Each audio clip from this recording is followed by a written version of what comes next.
حضرت آدم اور حوا علیہ السلام سے پہلے دنیا میں کیا تھا اور یہ دنیا کیسے وجود میں آئی؟ حضرت آدم علیہ السلام کو پیدا ہوئے کتنے سال گزر چکے ہیں؟ حضرت آدم علیہ السلام اور محمد صلی اللہ علیہ وآلہ وسلم کے بیچ کا وقفہ کیا تھا؟ بسم اللہ الرحمن الرحیم۔ السلام علیکم معزز خواتین و حضرات۔ بہت سے لوگ حضرت آدم علیہ السلام اور حضرت اماں حوا علیہ السلام کے متعلق سوال کرتے ہیں کہ حضرت آدم علیہ السلام اور حضرت اماں حوا علیہ السلام سے پہلے دنیا میں کیا تھا اور یہ دنیا کیسے وجود میں آئی؟ لہٰذا آج کی اس ویڈیو میں ہم آپ کو بتائیں گے کہ حضرت آدم علیہ السلام سے بھی پہلے اس دنیا میں کون سے پیغمبر آئے تھے اور یہ دنیا کیسے وجود میں آئی، اور حضرت آدم علیہ السلام جنت سے زمین پر کہاں اترے تھے، اور ہاں جب حضرت آدم زمین پر اترے تو حضرت آدم کا پہلا کھانا اور لباس کیا تھا، یہ سب آپ کو بتائیں گے۔ بلکہ ویڈیو میں آپ یہ بھی جانیں گے کہ آدم علیہ السلام کی تخلیق مٹی سے کیوں ہوئی اور وہ مٹی کہاں سے لائی گئی تھی، اور حضرت آدم علیہ السلام نے دنیا میں زندگی کیسے گزاری، حضرت آدم جنت سے کیا لے کر آئے تھے، اور اسی ویڈیو کے آخر میں آپ کو یہ بھی بتائیں گے کہ حضرت آدم علیہ السلام کی وفات کب اور کیسے ہوئی۔ ناظرین، سب سے پہلے یہاں یہ جان لیجئے کہ مذہبی کتب اور مختلف ماہرین اور سائنسدانوں نے تھیوریز دی ہیں جن کے مطابق زمین پر آدم کو اتارنے سے پہلے یہاں شیطان کو پھینکا گیا، یعنی حضرت آدم علیہ السلام کی تخلیق کے بعد حضرت آدم کو جنت میں بھیجا گیا اور فرشتوں کو انہیں سجدہ کرنے کا حکم دیا گیا، جس پر شیطان نے انکار کر دیا۔ اس وجہ سے ابلیس کو جنت سے نکال کر زمین پر پھینک دیا گیا، جہاں ہزاروں سال یہ روتا رہا، اور پھر اس نے اللہ سے قیامت تک مہلت لے کر اولاد آدم کو راہ راست سے بھٹکانے کی قسم اٹھائی۔ ابلیس چونکہ ایک جن تھا اور آگ سے بنا ہوا تھا، اس لیے قیاس کیا جاتا ہے کہ زمین پر حضرت آدم سے پہلے جنات موجود تھے۔ جنات کے فتنہ و فساد کی وجہ سے اللہ کے حکم سے فرشتوں کی فوج بھیج کر ان کو ختم کیا گیا، اور بچے ہوئے جنوں کا بسیرا جزیرے اور سمندر ہو گئے۔ سائنسدانوں کا کہنا ہے کہ آدم علیہ السلام سے پہلے زمین پر ڈائناسور آباد تھے۔ انسانوں کی آبادی کے بعد ان کی نسلیں ختم ہونے لگیں۔ کچھ ماہرین کے مطابق آدم سے پہلے زمین پر انسانوں جیسی مخلوقات موجود تھیں جن کی کچھ باقیات اور ڈھانچے ملے ہیں، جس پر یہ خیال کیا جاتا ہے کہ آدم علیہ السلام سے پہلے بھی زمین پر انسان موجود تھے جو باقی امتوں کی طرح ختم ہو گئے یا کر دیے گئے۔ کچھ لوگوں کے مطابق زمین خلائی مخلوقات کا مرکز تھا۔ سورہ ہود کی آیت نمبر 27 میں بیان کیا گیا ہے، وہی ہے جس نے زمین اور آسمان کو 6 دن میں پیدا کیا، اور اس وقت اس کا عرش پانی پر تھا۔ اس آیت کے مطابق حضرت آدم علیہ السلام سے پہلے زمین پر صرف پانی موجود تھا، کسی بھی مخلوق کی طرف اشارہ نہیں کیا گیا۔ اس سے متعلق حضور صلی اللہ علیہ وسلم سے لوگوں نے سوال کیا کہ انسانوں اور زمین کے پیدا کرنے سے پہلے کیا تھا، تو آپ صلی اللہ علیہ وآلہ وسلم نے ارشاد فرمایا کہ اللہ کے سوا کچھ بھی نہ تھا، نہ اس کے اوپر ہوا تھی نہ اس کے نیچے ہوا تھی، مطلب یہ ہے کہ کچھ نہ تھا، پھر اس نے پانی پر اپنا عرش پیدا کیا۔ گویا یہ تھی مخلوقات کی ابتدا۔ بخاری شریف میں بیان ہے کہ ایک بار آپ صلی اللہ علیہ وسلم کے پاس یمن سے ایک وفد آیا اور کہا کہ ہمیں آپ سے علم لینا ہے، آپ ہمیں بتائیں کہ اس زمین پر آدم علیہ السلام سے پہلے کیا تھا۔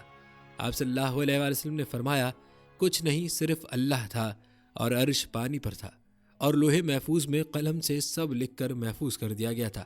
آپ صلی اللہ علیہ وسلم فرما رہے تھے کہ بلا شبہ اللہ نے سب سے پہلے قلم کو پیدا کیا، پھر اللہ نے اس کو حکم دیا کہ لکھ، چنانچہ وہ اسی وقت چل پڑا اور قیامت کے دن تک ہونے والی ہر چیز لکھی گئی۔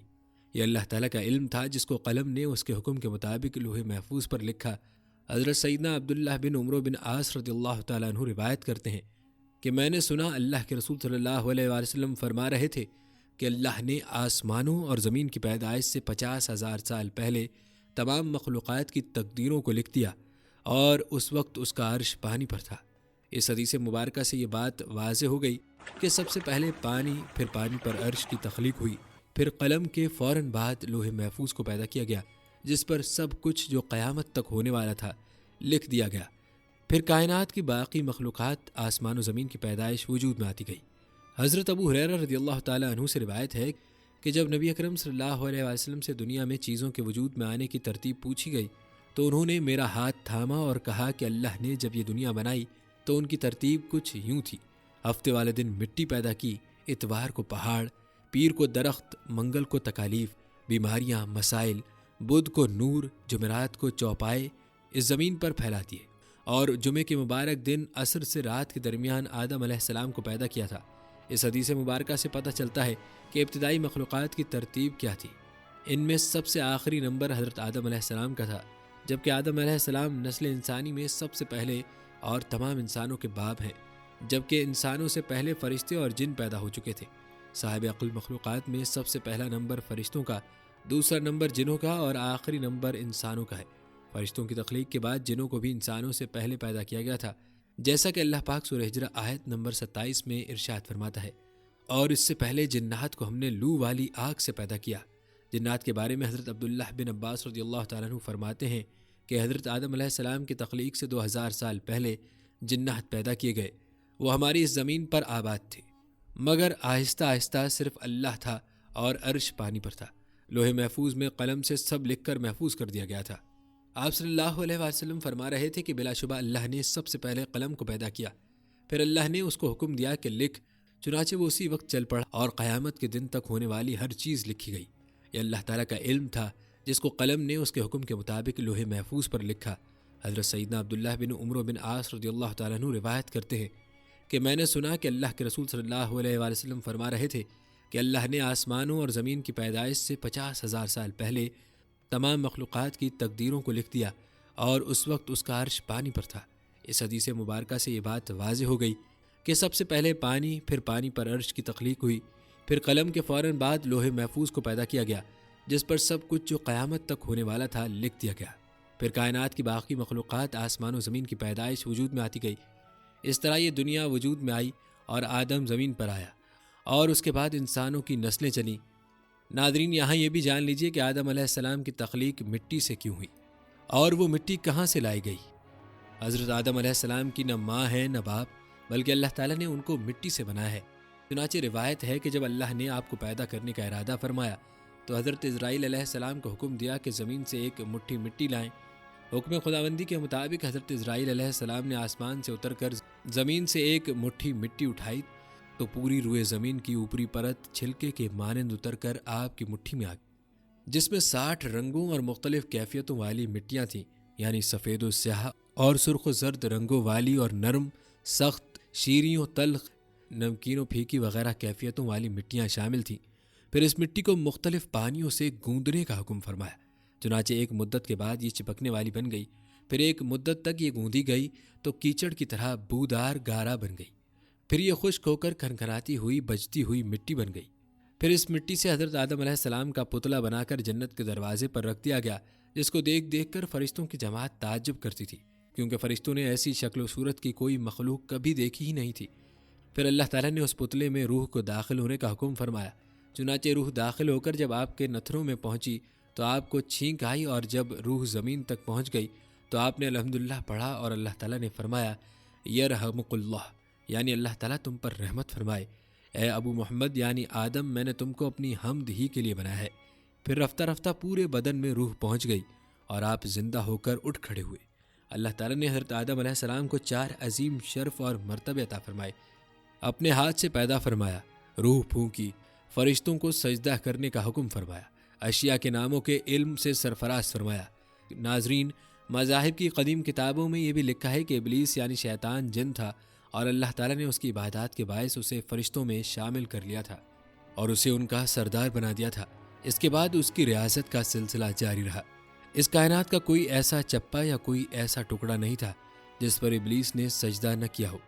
یہ ان سجدوں، ان ریاضتوں، ان عبادات کا نتیجہ تھا کہ اللہ تعالیٰ نے ابلیس کو فرشتوں کا سردار بنایا، لیکن پھر شیطان غرور کا شکار ہو گیا۔ اس نے مٹی کے پتلے یعنی حضرت آدم علیہ السلام کو سجدہ کرنے سے انکار کر دیا۔ جب اللہ تعالیٰ نے آدم علیہ السلام کو بنایا مٹی سے تو سب کو کہا کہ ان کو سجدہ کیا جائے، لیکن ابلیس کے اندر ایک غرور تھا۔ اس نے کہا کہ میں آگ سے بنا ہوں، یہ مٹی سے بنا ہے، میں اسے کیوں سجدہ کروں؟ اس نے سجدہ کرنے سے انکار کر دیا، اور یہاں سے خیر اور شر کی طاقتوں کے درمیان جنگ کا آغاز ہو گیا۔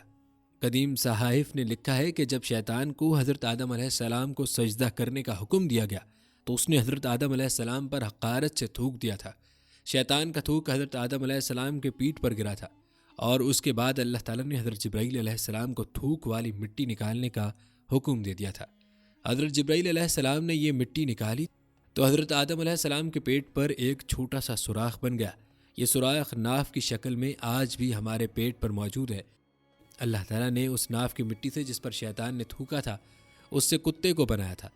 ناظرین، کتے کی تخلیق کے متعلق دوسری روایت یہ بھی ملتی ہے کہ جب حضرت آدم علیہ السلام اور حضرت اماں حوا علیہ السلام علیہ کو اللہ تبارک و تعالیٰ نے زمین پر بھیجا تو شیطان نے زمینی درندوں کو ورغلایا کہ وہ ان دونوں کو کھا جائے، تو تب اللہ تبارک و تعالیٰ نے کتے کو پیدا کیا جس نے حضرت آدم علیہ السلام اور حضرت حوا علیہ السلام کی ان درندوں سے حفاظت فرمائی۔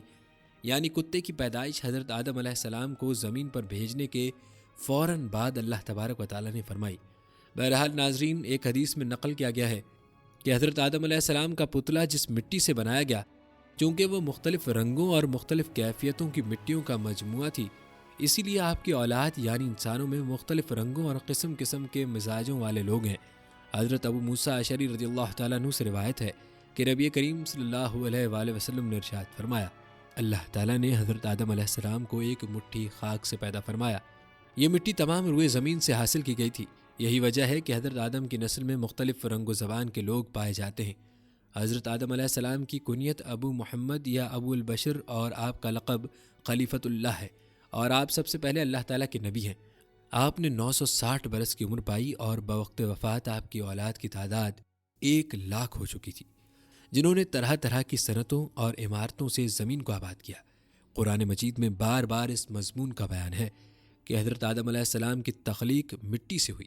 چنانچہ سورہ آل عمران میں ارشاد فرمایا کہ عیسیٰ کی کہاوت اللہ کے نزدیک آدم کی طرح ہے، اسے مٹی سے بنایا پھر فرمایا ہو جا، وہ فوراً ہو جاتا ہے۔ دوسری آیت میں اس طرح فرمایا کہ بے شک ہم نے ان کو چپکتی مٹی سے بنایا۔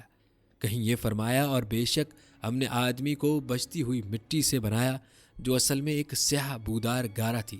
جب حضرت آدم علیہ السلام کو خداوند قدوس نے بہشت میں رہنے کا حکم دیا تو آپ جنت میں تنہائی کی وجہ سے کچھ ملول ہوئے، تو اللہ تعالیٰ نے آپ پر نیند کا غلبہ فرمایا اور آپ گہری نیند سو گئے۔ تو نیند ہی کی حالت میں آپ کی بائیں پسلی سے اللہ تعالیٰ نے حضرت حوا رضی اللہ تعالیٰ عنہا کو پیدا فرما دیا۔ جب آپ نیند سے بیدار ہوئے تو یہ دیکھ کر حیران رہ گئے کہ ایک نہایت ہی خوبصورت اور حسین و جمیل عورت آپ کے پاس بیٹھی ہوئی ہے۔ آپ نے ان سے فرمایا کہ تم کون ہو اور کس لیے یہاں آئی ہو؟ تو حضرت حوا رضی اللہ تعالیٰ عنہا نے جواب دیا کہ میں آپ کی بیوی ہوں اور اللہ تعالیٰ نے مجھے اس لیے پیدا فرمایا ہے تاکہ آپ کو مجھ سے انس اور سکون قلب حاصل ہو اور مجھے آپ سے انسیت اور تسکین ملے، اور ہم دونوں ایک دوسرے سے مل کر خوش رہیں اور پیار و محبت کے ساتھ زندگی بسر کریں اور خداوند قدوس کی نعمتوں کا شکر ادا کریں۔ قرآن مجید میں ایک مقام پر اللہ تعالیٰ نے حضرت حوا کے بارے میں ارشاد فرمایا، اور اسی میں سے اس کا جوڑا بنایا اور ان دونوں سے بہت مرد و عورت پھیلا دیے۔ حضرت آدم و حوا کی تخلیق کا واقعہ مضامین قرآن مجید کے ان عجائبات میں سے ہے جس کے دامن میں بڑی بڑی عبرتوں اور نصیحتوں کے گہرے آبدار کے انبار پوشیدہ ہیں، جن میں سے چند یہ ہیں۔ اللہ تعالیٰ نے حضرت آدم علیہ السلام کو مٹی سے بنایا اور حضرت حوا رضی اللہ تعالیٰ عنہا کو حضرت آدم علیہ السلام کی پسلی سے پیدا فرمایا۔ قرآن کے اس فرمان سے یہ حقیقت عیاں ہوتی ہے کہ اللہ پاک نے انسانوں کو 4 طریقوں سے پیدا فرمایا ہے۔ اول یہ کہ مرد و عورت دونوں کے ملاپ سے، جیسا کہ عام طور پر انسانوں کی پیدائش ہوتی ہے۔ چنانچہ قرآن مجید میں صاف صاف اعلان ہے کہ بے شک ہم نے آدمی کو پیدا کیا ملی ہوئی منی سے۔ دوم یہ کہ تنہا مرد سے ایک انسان پیدا ہو، اور وہ حضرت حوا رضی اللہ تعالیٰ عنہا ہیں کہ اللہ تعالیٰ نے ان کو حضرت آدم علیہ السلام کی مائیں پسلی سے پیدا فرما دیا۔ سوم یہ کہ تنہا ایک عورت سے ایک انسان پیدا ہو، اور وہ حضرت عیسیٰ علیہ السلام ہیں جو کہ پاک دامن کنواری بی بی مریم علیہ السلام کے شکم سے بغیر باپ کے پیدا ہوئے۔ چہارم یہ کہ بغیر مرد عورت کے بھی ایک انسان کو خداوند قدوس نے پیدا فرمایا، اور وہ انسان حضرت آدم علیہ السلام ہیں کہ اللہ تعالیٰ نے ان کو مٹی سے بنا دیا۔ ان واقعات سے چند اسباق کی طرف رہنمائی ہوتی ہے۔ اللہ پاک ایسا قادر و قیوم اور خلاق ہے کہ انسان کو کسی خاص ایک ہی طریقے سے پیدا فرمانے کا پابند نہیں ہے، بلکہ وہ ایسی عظیم قدرت والا ہے کہ وہ جس طرح چاہے انسانوں کو پیدا فرما دے۔ چنانچہ مذکورہ بالا 4 طریقوں سے اس نے انسانوں کو پیدا فرما دیا، جو اس کی قدرت و حکمت اور اس کی عظیم الشان خلاقیت کا نشان اعظم ہے۔ سبحان اللہ، خداوند قدوس کی شان خالقیت کی عظمت کا کیا کہنا۔ جس خلاق کے عالم نے کرسی، عرش اور لوح قلم اور زمین و آسمان کو کن فرما کر موجود فرما دیا ہے، اس کی قدرت کاملہ اور حکمت بالغہ کے حضور خلقت انسانی کی بھلا حقیقت و حیثیت ہی کیا ہے۔ لیکن اس میں کوئی شک نہیں کہ تخلیق انسان اس قادر مطلق کا وہ تخلیق شاہکار ہے کہ کائنات عالم میں اس کی کوئی مثل نہیں، کیونکہ وجود انسان عالم خلق کی تمام مخلوقات کے نمونوں کا ایک جامع مرقع ہے۔ اللہ اکبر! کیا خوب ارشاد فرمایا حضرت علی مرتضیٰ رضی اللہ تعالیٰ عنہ نے کہ اے انسان، کیا تو یہ گمان کرتا ہے کہ تو ایک چھوٹا سا جسم ہے، حالانکہ تیری عظمت کا یہ حال ہے کہ تیرے اندر عالم اکبر سمٹا ہوا ہے۔ ممکن تھا کہ کوئی مرد یہ خیال کرتا کہ اگر ہم مردوں کی جماعت نہ ہوتی تو تنہا عورتوں سے کوئی انسان پیدا نہیں ہو سکتا تھا۔ اسی طرح ممکن تھا کہ عورتوں کو یہ گمان ہوتا کہ اگر ہم عورتیں نہ ہوتی تو تنہا مردوں سے کوئی انسان پیدا نہ ہوتا۔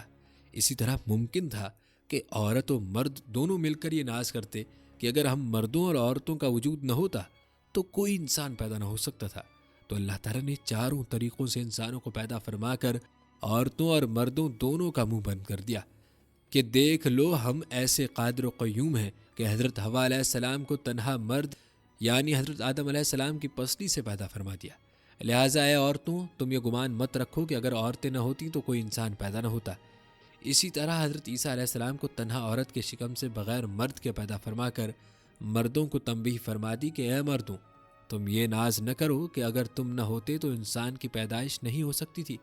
دیکھ لو، ہم نے حضرت عیسیٰ علیہ السلام کو تنہا عورت کے شکم سے بغیر مرد کے پیدا فرما دیا، اور حضرت آدم علیہ السلام کو بغیر مرد و عورت کے مٹی سے پیدا فرما کر عورتوں اور مردوں کا منہ بند فرما دیا کہ اے عورتوں اور مردوں، تم کبھی بھی اپنے دل میں خیال نہ لانا کہ اگر ہم دونوں نہ ہوتے تو انسانوں کی جماعت پیدا ہی نہیں ہو سکتی تھی۔ دیکھ لو، حضرت آدم علیہ السلام کے نہ باپ ہیں نہ ماں، بلکہ ہم نے ان کو مٹی سے پیدا فرما دیا۔ سبحان اللہ! سچ فرمایا اللہ جل جلالہ نے کہ اللہ ہر چیز کا بنانے والا ہے اور وہ اکیلا سب پر غالب ہے۔ وہ جس کو چاہے اور جیسے چاہے اور جب چاہے پیدا فرما دیتا ہے۔ اس کے افعال اور اس کی قدرت کسی اسباب و حلل اور کسی خاص طور طریقوں کی بندشوں کی محتاج نہیں ہے۔ چنانچہ قرآن کریم میں ارشاد خداوندی ہے کہ وہ جو چاہتا ہے کرتا ہے۔ ایک اور جگہ فرمایا، جس چیز اور جس کام کا وہ ارادہ فرماتا ہے اس کو کر ڈالتا ہے، نہ کوئی اس کی مشیت و ارادے میں دخل انداز ہو سکتا ہے، نہ کسی کو اس کے کسی کام میں چوں چرا کی مجال ہو سکتی ہے۔ اب ناظرین، یہاں یہ بھی جان لیجئے کہ حضرت آدم علیہ السلام کو پیدا ہوئے کتنے سال گزر چکے ہیں۔ حضرت آدم علیہ السلام اور حضرت محمد صلی اللہ علیہ وسلم کے بیچ کا وقفہ کیا تھا؟ حضرت نوح علیہ السلام اور حضرت موسیٰ علیہ السلام کے درمیان وقفہ کیا تھا؟ تو ناظرین، یہ بات نہ قرآن میں موجود ہے اور نہ ہی کسی صحیح حدیث سے ثابت ہے، البتہ اس بارے میں بعض تاریخی روایات ملتی ہیں۔ چنانچہ امام ابن عساکر رحمۃ اللہ علیہ نے دنیا کی مجمل تاریخ اس طرح لکھی ہے کہ حضرت آدم علیہ السلام اور حضرت نوح علیہ السلام کے درمیان 1200 برس کا فاصلہ ہے، اور حضرت نوح علیہ السلام سے حضرت ابراہیم علیہ السلام کے درمیان 1142 سال کا فاصلہ ہے، اور حضرت ابراہیم علیہ السلام سے حضرت موسیٰ علیہ السلام تک 565 برس کا فاصلہ ہے، اور حضرت موسیٰ علیہ السلام سے حضرت داؤد علیہ السلام تک 569 برس، اور حضرت داؤد علیہ السلام سے حضرت عیسیٰ علیہ السلام کے درمیان 1356 برس، اور حضرت عیسیٰ علیہ السلام سے خاتم الانبیاء حضرت محمد صلی اللہ علیہ وآلہ وسلم تک 600 برس کا فاصلہ ہے۔ جہاں تک ان انبیاء کے حیات رہنے کا تعلق ہے تو حضرت آدم علیہ السلام 960 برس، حضرت نوح علیہ السلام 950 برس، حضرت ابراہیم علیہ السلام 200 برس، حضرت داؤد علیہ السلام 100 برس، حضرت عیسیٰ علیہ السلام 33 برس، اور آپ صلی اللہ علیہ وآلہ وسلم 63 برس تک بقید حیات رہے۔ لہٰذا اس حساب کے مطابق حضرت آدم علیہ السلام کے دنیا میں تشریف لانے سے لے کر اب تک تقریباً 9288 سال گزر چکے ہیں۔ آپ صلی اللہ علیہ وآلہ وسلم اور حضرت آدم علیہ السلام کے بیچ کا درمیانی وقفہ تقریباً 6835 سال ہے، اور حضرت نوح علیہ السلام اور حضرت موسیٰ علیہ السلام کے درمیان کا وقفہ 1907 سال کا ہے۔ ناظرین، یہاں یہ بھی جان لیجیے کہ حضرت آدم علیہ السلام جنت سے کہاں اترے تھے۔ اس بارے میں تفسیر درمنشور میں ہے کہ حضرت آدم علیہ السلام مکہ اور طائف کے درمیان موجود دجنہ نامی علاقے میں اترے تھے۔ بعض کا کہنا ہے کہ آدم علیہ السلام صفا پہاڑی پر اترے۔ حکم الہی میں کوتاہی کی وجہ سے حضرت آدم علیہ السلام کے جنت سے نکلنے کا وقت آیا، تب آپ علیہ السلام نے حضرت حوا علیہ السلام کا ہاتھ تھام کر کہا، چلو اب غربت اور بے کسی کا وقت آن پہنچا۔ اس وقت حضرت جبرائیل علیہ السلام نے آ کر کہا کہ تم دونوں الگ ہو جاؤ، کیونکہ یہی اللہ تعالیٰ کا حکم ہے کہ تم دونوں کو دنیا میں مختلف مقامات پر اتارا جائے۔ یہ سنتے ہی حضرت آدم علیہ السلام نے حضرت حوا کا ہاتھ چھوڑ دیا۔ پھر حضرت آدم علیہ السلام کو سارندیپ سری لنکا میں اور حضرت حوا علیہ السلام کو جدہ کے قریب اتارا گیا، اور شیطان کو حضرت آدم علیہ السلام اور حضرت حوا علیہ السلام کے اتارنے سے پہلے ہی ایلا میں اتار دیا گیا تھا۔ اس وقت کے اعتبار سے جدہ اور سرندیب کے درمیان تقریباً 2100 میل کا فاصلہ تھا۔ حضرت آدم علیہ السلام کی جنتی زبان عربی تھی، لیکن وہ ان کو بھلا دی گئی۔ اس کے عوض آپ علیہ السلام کو سریانی زبان عطا کی گئی۔ بعد ازاں جب آپ کی توبہ قبول کر لی گئی تو پھر عربی زبان عطا کر دی گئی۔ پھر جب آدم علیہ السلام حکم الہی پر حج کے لیے تشریف لے گئے تو آپ علیہ السلام کی ملاقات مزدلفہ کے مقام پر اما ہوا سے ہوئی۔ اس وجہ سے مزدلفہ کے معنی قربت والی جگہ بنتا ہے۔ جدہ سعودی عرب کا سب سے بڑا شہر ہے۔ حضرت عبداللہ ابن عمر رضی اللہ تعالیٰ عنہ فرماتے ہیں، اللہ سبحانہ وتعالیٰ نے حضرت آدم علیہ السلام کو ہندوستان میں اتارا، پھر آپ علیہ السلام مکہ تشریف لے گئے، وہاں سے شام تشریف لے گئے اور وہیں انتقال ہوا۔ اسی طرح رسول اللہ صلی اللہ علیہ وآلہ وسلم نے ارشاد فرمایا، حضرت آدم علیہ السلام ہندوستان میں اترے تھے۔ ابن عساکر نے ایک روایت نقل کی ہے، حضرت آدم علیہ السلام جب زمین پر بھیجے گئے تو انہیں ہندوستان میں اتارا گیا۔ تاریخی اعتبار سے دیکھا جائے تو ہندوستان کے علاقے سیلیون کے جزیرے سرندیپ میں بوزنامی پہاڑی پر آدم کے قدموں کے نشان ملتے ہیں۔ بعد میں یہ پہاڑ سری لنکا کے حصے میں آ چکا ہے، جسے تاریخی روایات کے مطابق حضرت آدم علیہ السلام کے نقش پا سے منسوب کیا جاتا ہے۔ اسی مناسبت سے اس پہاڑی کو آدم کی چوٹی یا کوہ آدم کا نام دیا جاتا ہے۔ اس پہاڑ کو سرندیپ بھی کہا جاتا ہے۔ کوہ آدم کی پہاڑی سری لنکا کی دوسری بڑی چوٹی ہے۔ 7300 فٹ بلند یہ چوٹی سری لنکا کے دارالحکومت کولمبو سے 220 کلومیٹر کے فاصلے پر ہے۔ سری لنکا کے ضلع رتنا پور میں واقع اس چوٹی تک پہنچنے کے لیے کولمبو سے کینڈی اور پھر ڈلہوزی آنا پڑتا ہے۔ ڈلہوزی شہر کے قریب سے یہ پہاڑی شروع ہوتی ہے۔ کوہ آدم پر چڑھنے کے لیے موزوں وقت رات کا ہے۔ رات کو 11-12 بجے کے درمیان سیاحوں کی اکثریت سفر شروع کرتی ہے۔ پہاڑ کی چوٹی تک پہنچنے کے لیے تقریباً 4.5 گھنٹے مسلسل سفر کرنا پڑتا ہے۔ پہاڑ کو کاٹ کر 7500 سیڑھیاں بنائی گئی ہیں۔ پہاڑ کا 2/3 سفر تو سیاح بآسانی طے کر لیتے ہیں، لیکن چوٹی کے قریب کا 1/3 سفر انتہائی دشوار ہے۔ یہاں سے آگے کے سفر میں پہاڑ کی عمومی سطح پر بنائی گئی ان سیڑھیوں کی دونوں جانب لگی اسٹیل کی ریلنگ پکڑ کر ہی اوپر چڑھا جا سکتا ہے۔ کوہ آدم کی چوٹی پر نقش پا آدم کو ڈھانپ کر محفوظ کر دیا گیا ہے۔ وقفے سے اسے عام زیارت کے لیے کھولا جاتا ہے۔ زائرین کی بڑی تعداد بدھ مت کے مقررہ اصولوں کی پاسداری کرتے ہوئے زیارت کرتی ہے۔ یہ نقش ایک سخت سیاہ پتھر میں ہے۔ اس گڑھے میں دائیں پاؤں کا نقش ہے جو تقریباً 5 فٹ لمبا اور 2 فٹ چوڑا ہے۔ اس پاؤں کے نقش کی لمبائی اور چوڑائی سے کسی بھی انسان کے جسم کے قد کا اندازہ 35 فٹ لگایا گیا ہے۔ کوہ آدم پر واقع نقش پا کے مقام تک پہنچنے کے لیے کئی آرام گاہیں بنائی گئی ہیں۔ پہاڑ کی بلندی سے دریا کا منظر بھی انتہائی خوبصورت ہے۔ طلوع آفتاب کا منظر تابناک ہے۔ سورج کی کرنوں میں آسمان کے بدلتے رنگ انتہائی خوشکن نظر آتے ہیں۔ زائرین اپنے اپنے عقیدے کے مطابق فجر اور طلوع آفتاب کے وقت یہاں عبادت کرتے ہیں۔ بدھ مت کے پیروکار طلوع آفتاب کے وقت سادھو کا ورد کرتے ہیں۔ مسلمانوں کے نزدیک یہ نقش پا حضرت آدم علیہ السلام کا ہے۔ بدھ مت کے مطابق یہ نشان بدھا کا ہے اور ہندوؤں کے دھرم کے مطابق یہ نقش شیوا جی کا ہے۔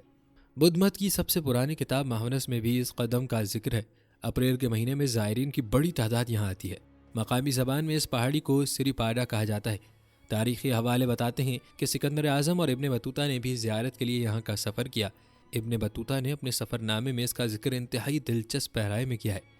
اس کا بیان ہے کہ میں نے جزیرہ سیلان سری لنکا آنے کے بعد سیلان کے راجہ سے کہا کہ میں قدم شریف کی زیارت کرنا چاہتا ہوں۔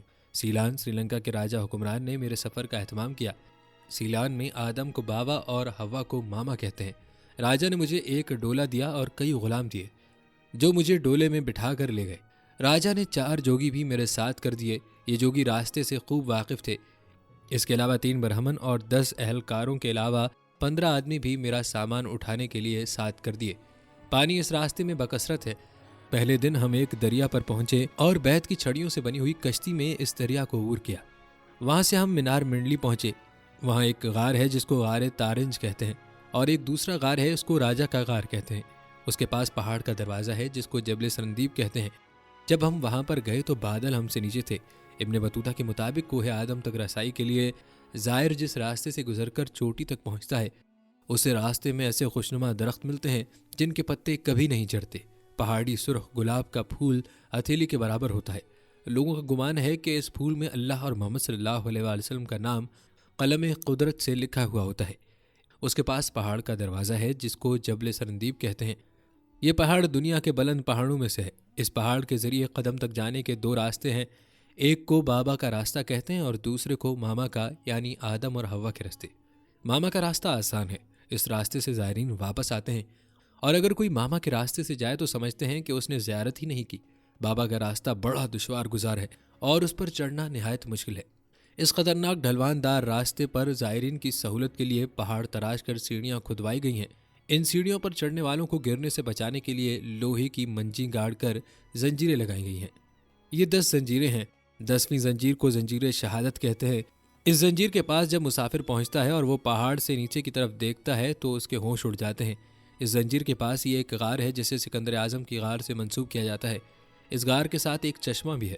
اس چشمے میں مچھلیاں بکثرت ہیں، لیکن ان کو پکڑنا آسان نہیں۔ چشمے سے 7 میل کے فاصلے پر غار خضر ہے۔ یہ غار حضرت خضر علیہ السلام سے منسوب ہے۔ اس غار سے 2 میل اوپر قدم کا نشان ہے۔ یہ قدم بابا آدم کے پاؤں کا نقش بتایا جاتا ہے۔ یہ نقش ایک سخت سیاہ پتھر میں ہے۔ ابن بطوطہ کے مطابق کوہ آدم کی چوٹی تک پہنچنے کے لیے 9 میل چڑھائی چڑھنی پڑتی ہے۔ 6 میل چڑھائی کے بعد اصل چوٹی نظر نہیں آتی۔ یہاں زمین اور سمندر کا نظارہ قابل دید ہے۔ ابن بطوطہ کے مطابق یہاں اہل چین بھی زیارت کے لیے آتے ہیں۔ یہاں کے لوگوں کا کہنا ہے کہ چین کے زائرین پاؤں کے انگوٹھے کے نشان کا پتھر توڑ کر لے گئے اور اسے چین کے شہر زیتون کے ایک مندر میں جا رکھا۔ اس نقش کی زیارت کے لیے اہل چین اس مندر میں آتے ہیں۔ قدم کے پاس پتھر میں 9 گڑھے کھدے ہوئے ہیں۔ ہندو زائر اس میں سونا یا یاقوت اور موتی اور دوسرا جواہر ڈال دیتے ہیں۔ یہاں کے باشندوں میں یہ مشہور ہے کہ ہر ایک شخص کو قدم کی لمبائی اس کے ایمان کے مطابق نظر آتی ہے۔ ابو زید حسن سیرانی نے اس کی لمبائی 70 ہاتھ لکھی ہے۔ بدھ مذہب کے پیرو کہتے ہیں کہ بدھا اسی پہاڑ سے آسمان پر چڑھے۔ قرآن کریم میں یا حدیث میں اس قدم کے بابت کوئی سند نہیں ہے۔ مورخ لکھتے ہیں کہ حضرت آدم علیہ السلام سرندیپ میں ایک پہاڑ جس کو نو کہتے ہیں اتارے گئے، اما ہوا جدہ میں، سانپ سمنان میں اور شیطان اصفہان میں۔ یہ جگہ اب بدھ مذہب کے پیروکاروں کے زیر انتظام ہے۔ بدھ مت ماننے والے اسے سری پد یعنی قدم شریف کہتے ہیں۔ یہاں آپ کو یہ بھی بتا دیں کہ حضرت آدم علیہ السلام زمین پر اترے تو حضرت آدم علیہ السلام کا پہلا کھانا اور لباس کیا تھا؟ تو ناظرین، روایت میں یوں بیان ہوا ہے کہ حضرت آدم علیہ السلام 100 سال یا 60 سال جنت میں رہے۔ اس عرصے میں دونوں پر جنت کے کسی بھی حصے میں جانے پر پابندی نہ تھی سوائے شجر ممنوعہ کے۔ شیطان اب ان دونوں کا کھلا دشمن تھا اور اپنی سزا کا بدلہ لینے کے لیے بے قرار بھی۔ اس کی شدید خواہش تھی کہ یہ اللہ کے حکم کی خلاف ورزی کریں۔ پھر شیطان نے ان دونوں کے دلوں میں وسوسہ ڈالا تاکہ ان کی شرمگاہیں جو ایک دوسرے سے پوشیدہ تھیں بے پردہ ہو جائیں۔ اس نے انہیں کہا کہ تمہارے رب نے تم دونوں کو اس درخت سے اس لیے منع فرمایا کہ کہیں یہ پھل کھا کر تم دونوں فرشتے نہ ہو جاؤ یا کہیں ہمیشہ زندہ رہنے والوں میں سے ہو جاؤ۔ شیطان کی ان باتوں نے حضرت حوا کو سوچنے پر مجبور کر دیا اور پھر شیطان کی مسلسل تواتر کے ساتھ سازشیں رنگ لائیں اور اس نے حضرت حوا کو پھل کھانے پر راضی کر لیا۔ ایک دن حضرت حوا نے حضرت آدم علیہ السلام سے کہا کہ ہم اس شجر ممنوعہ کا ذرا سا حصہ کھا کر تو دیکھیں، آخر وہ کیا راز ہے جو اللہ نے اسے کھانے سے منع فرمایا ہے۔ شروع میں تو حضرت آدم علیہ السلام اس کے لیے قطعی طور پر تیار نہ تھے، لیکن پھر حضرت حوا کے مسلسل اصرار پر بادل نخواستہ وہ بھی راضی ہو گئے۔ ابھی ان دونوں نے پھل کو پورے طور پر چکھا بھی نہ تھا کہ ان کی 70 گاہیں ایک دوسرے پر عیاں ہو گئیں، جس پر دونوں بدحواسی اور پریشانی میں جنت کے درختوں کے پتے توڑ توڑ کر اپنا بدن چھپانے لگے۔ اللہ نے دونوں کو پکارا اور فرمایا، کیا میں نے تم کو منع نہیں کیا تھا کہ اس درخت کا پھل نہ کھانا اور شیطان کے ورغلانے میں نہ آنا؟ یہ تمہارا کھلا دشمن ہے۔ سورہ اعراف۔ دونوں نے جب اللہ کی پکار سنی تو مارے خوف الہی کے کانپ اٹھے۔ نہایت لاچارگی اور عاجزی سے اپنی خطا پر نادم و شرمندہ ہوتے ہوئے بارگاہ خداوندی میں عرض کیا، اے ہمارے رب، ہم دونوں سے بہت بڑی غلطی ہو گئی ہے۔ اب اگر آپ نے ہم پر رحم و کرم نہ کیا اور معاف نہ فرمایا تو ہم تباہ و برباد ہو جائیں گے۔ سورہ اعراف۔ حق تعالی نے فرمایا کہ اب تم دونوں ایک خاص مدت تک زمین ہی پر رہو گے جہاں تم ایک دوسرے کے دشمن ہوگے اور وہاں ہی مرنا ہے اور اسی میں سے پھر پیدا ہونا ہے۔ تو دونوں کو زمین کی طرف روانہ کر دیا گیا۔ روایت میں ہے کہ حضرت آدم علیہ السلام کو ہند، حضرت حوا کو جدہ اور ابلیس کو بصرہ سے چند میل کے فاصلے پر دمستمیان کے مقام پر اتارا گیا۔ حضرت صدی رحمۃ اللہ علیہ فرماتے ہیں کہ جب حضرت آدم جنت سے ہند میں اترے تو ان کے پاس حجر اسود تھا اور جنت کے درختوں کے پتوں کی ایک مٹھی بھی تھی۔ پھر حضرت آدم نے ان پتوں کو زمین پر پھیلا دیا اور یہ خوشبودار درخت ان پتوں ہی کی پیداوار ہے۔ حضرت آدم علیہ السلام زمین پر آنے کے بعد نہایت شرمسار اور افسردہ تھے۔